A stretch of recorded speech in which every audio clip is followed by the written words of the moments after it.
রাত গভীর, চারিদিকে অদ্ভুত নিস্তব্ধতা। ঘরের কোণে বসে আমি বাবার পুরনো চেয়ারে হাত বুলাচ্ছি।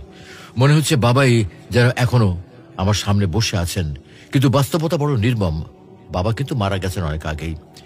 যে মানুষটা আমাকে প্রথমে হাঁটতে শিখিয়েছিল, আজ আমি তার স্মৃতির ভারে বসে আছি। বাবা সবসময় বলতেন, তুই বড় হবি, জীবনে অনেক কিছু করবি।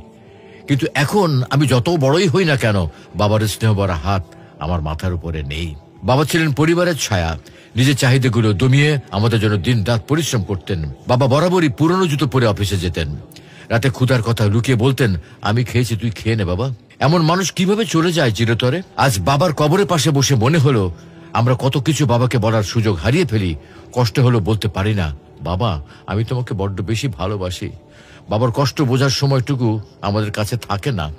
আর যখন বোঝার চেষ্টা করি, তখন বাবা আর থাকে না। বাবা হাতছাড়া হয়। এখন বুঝি, বাবা শুধু একজন মানুষ নয়, তিনি ছিলেন আমাদের জীবনটাকে সুন্দর করে তোলার জন্য প্রেরণা।